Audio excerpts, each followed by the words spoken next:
Religious sentiment in America is under attack in the worst ways, and not for the reasons that you might suspect. My friends, I was looking at the Post Millennial recently, and I was coming across a rather concerning article, which is titled "Northern California Churches Vandalized: Kill MAGA slash Pigs Spray Painted with Antifa and Satanic Symbols." The article goes on to say that four Northern California churches were vandalized with far left extremist messaging last weekend, leaving messages reading "Kill MAGA" and "666" that have an undercurrent, quote, an undercurrent of people not feeling safe. The Humboldt Unitarian Universalist Fellowship in Bayside, the Eureka Seventh-day Adventist Church, St. Mary's Catholic Church in Arcata, and the First Covenant Church in Eureka, all located in Humboldt County, about 270 miles north of San Francisco, were all spray painted with similar slogans according to the Times Standard. And Andy Ngo, of course, did some more reporting, and the claim here is that Antifa did this. Now, this is one incident of anti-religious sentiment that comes in a long tradition of such actions that have happened recently. For example, post-Dobbs, we've seen several churches getting attacked and graffitied and vandalized by people who think the idea of pro-life is bad, and we've seen those same churches also get protested. We've also seen churches and religious sentiment in general being protested when people demand that certain religious convictions are set aside for the sake of respectability, as in wanting religious people to participate in particular actions like homosexual weddings that they may not approve of, so on and so forth. And regardless of your position on any of that, I mean, personally, you guys understand what I believe. You guys understand that I believe that everyone in a free society has the moral obligation to choose for themselves what to do, regardless of anything, and they should not be bullied. Regardless of any of that, religious sentiment is still, due to all these things, being constantly pummeled into by cultural forces. And some of those forces themselves may also be a little bit religious, but that's a different story for a different time. And so when I think of religious sentiment, and really I think of the church, and I think of all of these things, especially in the context of Christianity, I think of a principle that actually enables the mind to process, appreciate, and understand freedom. I think of religious sentiment as this thing that fine-tunes your mind to understand the dignity of who you are as a human being. And I think of this particularly in the context of Christianity. I can't account for Islam or other religions, but I can account for Christianity, because this very principle, the fine-tuning of the mind to be focused on higher principles that reflect the nature of reality, that is actually quite inherent to Christian thought and Christian action. And I think the history of the Christian tradition bears this out. Wherever you go in the history of Christianity, even if you go into the Bible, you'll see various principles which reflect the dignity and worth of human beings being put on full display, and you'll see those principles trending towards a understanding of freedom. Let me give you a few examples. In the Bible, there are accounts of martyrs who fervently believed Christianity, who were persecuted by Roman authorities, and there's also secular accounts of these martyrs as well. In fact, the New Testament provides two examples of these, and I'll quote from this article here. It says in Acts 4:15, the verse 18. In Acts 5:27 verse 28, the Jewish Sanhedrin, a recognized authority for intra-Jewish matters, commanded Peter and John to no longer teach in the name of Jesus. Had Peter and John obeyed the Sanhedrin, I'm probably butchering that, they would have been proven disobedient to the Lord Jesus' command in Matthew 28:18-20.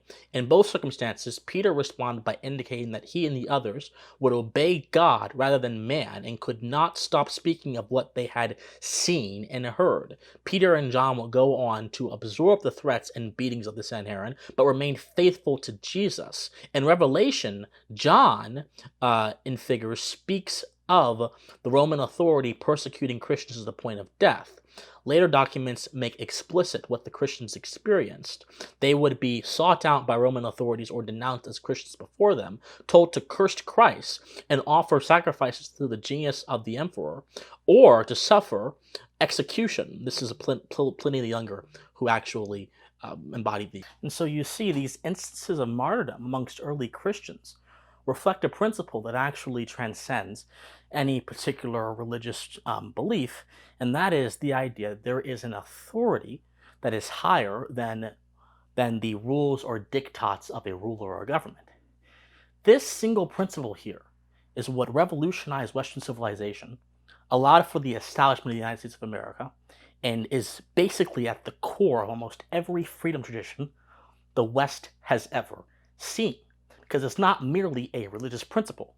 It is a general principle that I believe has manifested in religious terms, but there are all kind of different avenues to get to the same place. You could say that moral conscience, which can be a secular thing, is the same thing. There is an idea or a principle higher than the rule of a man that you are accountable to. When we talk about justice, when we talk about morality, we're talking about principles that transcend mere rule or mere dictate. Might does not make right. What is actually right is what makes right. This is the principle at the core of martyrdom. This is the principle that is reflected in John's resistance to earthly authority, reflected in Peter's resistance to earthly authority, reflected in all these separate instances of earthly authority. This is the principle reflected in the Bible when it says clearly that the law of God is higher than the law of man. And this is a principle that those who decided to be martyred, decided to die because of what they believe, clung to with every last breath they had. This is one of the reasons why I think this attack on religious sentiment in the context of Christianity is a dangerous thing. But we can go over to other instances. The plagues of Egypt that are in the Bible. That story, beyond any sort of religious context, actually reflects a very important theme that probably plays out in all of your lives as well. And that theme is that there are actions that have good consequences and actions that have bad consequences, right? And there are bad actions, and then there are consequences for those bad actions. Pharaoh and the story were keeping people illicitly enslaved. When you enslave someone, you're committing an immoral act. And he was given several chances to go ahead and let those people go, but he wouldn't, and he suffered for his actions. So essentially, the plagues of Egypt is a story about justice. Regardless of what you think about if it actually happened or not, it was a story about the woes of committing actions that are immoral and the necessary expectation of justice. This is a secular story that, again, is the basis for so many, at least in America, of our legal systems and how we view interpersonal relationships. And might I say, it's also the basis of a proper understanding of civil society. We can keep going on and on and on. The most compelling example of freedom being reflected through religious sentiment is also probably the experience of the American slave. Now, there are American slaves who eventually broke off into more traditionalist African practices like hoodoo and things of that sort, but there were also a massive emphasis amongst American slaves for Christianity. In fact, a lot of American slaves were fervently Christian, despite the fact that their masters had used Christianity, had rather a perverted view of Christianity, to enslave them. And this same idea, this same religious idea of Christianity, is what slaves in America appealed to as early as 1774 to get their freedom. The historian, Mr. Roboto, he has a great book called Slave Religion, a great work called Slave Religion, which I'll have the link to in the description down below. And here's one of the paragraphs from that book which describes how slaves appealed to Christianity to assert their freedom. He says, as early as 1774, American slaves were declaring publicly and politically that they thought Christianity and slavery were incompatible. In that year, the governor of Massachusetts received the petition of a great number of blacks in this province who by divine permission are held in a state of slavery within the bowels of a free and Christian country. The petitioners protested that we have in common with other men a natural right, we'll get to that in a second, to our freedoms without being deprived of them by our fellow man. There is a great number of us, sincere, members of the Church of Christ. Bear ye one another burdens. This is archaic language. I can't read it well. How can the master be said to bear my burden when he bears me down with the heavy chains of slavery and oppression against my will. How can the slave perform the duties of a husband to a wife or a parent to his child? In arguing for their freedom, these New England slaves combined the political rhetoric of the Revolution with appeals to the claims of Christian fellowship. Most slaves had to keep publicly silent about their attitudes, but in private they condemned the hypocrisy of Christian slave owners. Frederick Douglass, who himself composed a bitterly ironic attack on slaveholding Christianity as an appendix to his narrative, claimed that the slaves knew enough about the orthodox theology of the time to co-sign all bad slaveholders to hell. Now, there was, of course, the principle Robichaud mentions of the future reversal, which he explains as the slave's notion of a future reversal of the conditions of whites and blacks was also noticed by Emily Burke, a white observer, commenting on slave life in Georgia. They believe, and I have myself heard them assert the same, that in the life to come there will also be white people and black people, but the white people will be slaves, and they shall have dominion over them. I never saw a Negro Universalist, for all they believe in a future retribution for their masters from the hand of a just God. So the same people that were enslaved by the masters who gave them the perverted idea of Christianity actually understood the moral principles of Christianity, which state very clearly that all are made in the image of God, all God's children, and they used those principles to accurately depict what would happen to their masters if they were to die unrepentant of the sin of slaveholding. Anyone who doubts that religious sentiment in the context of Christianity is a vehicle for freedom is not reading history. How does all this relate to our contemporary context? Very simply, to attack a place of worship, to attack a Christian church, is to attack a place, not an institution, but is to assault an individual's,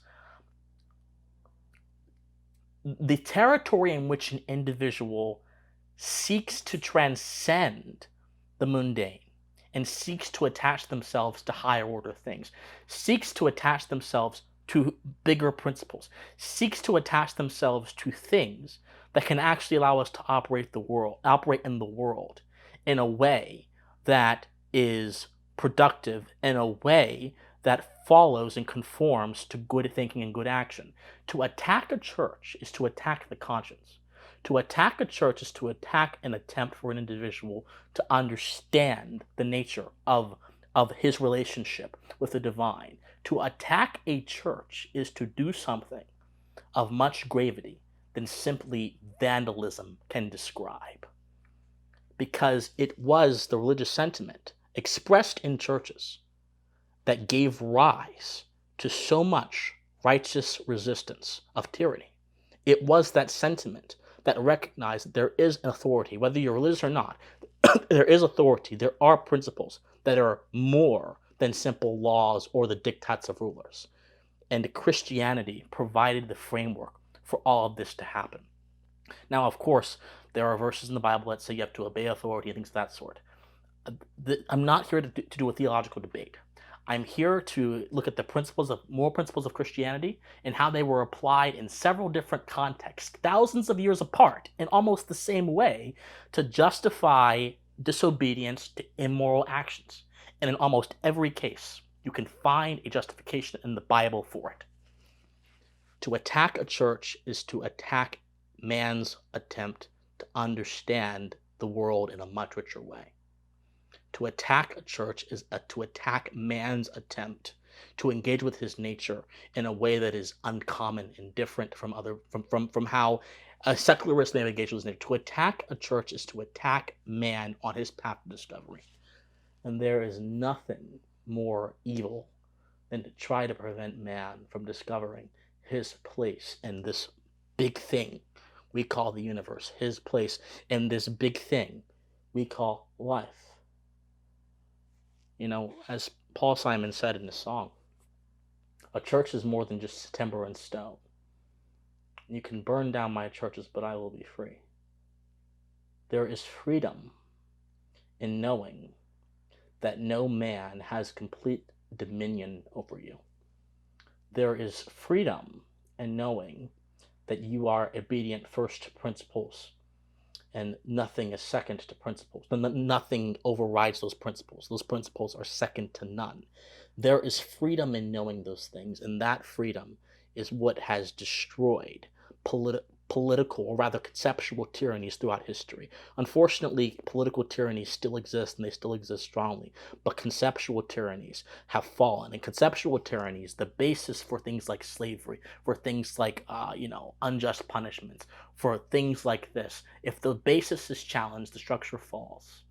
And it is part and parcel to the history of Christianity to challenge those structures and to undermine them by appealing to higher principles, by appealing to things that are beyond the secular realm. And we ought to take that very seriously. We ought to take that very seriously in our calculations and in our appreciations of these things. And we ought to take that very seriously as a society. Whether you're religious or not, we ought to take the idea that nothing can subjugate you and that you are instead bound to higher principles. If you take that seriously, you'll probably be set on a better path than people who think that the government or anyone else has complete jurisdiction to do whatever they would like to do to you. Because that is not the truth at all. All right, my friends, think on it. If you like this message, please remember to subscribe, to comment, to like this video, to share this video. I love you guys so much, and please stay pensive.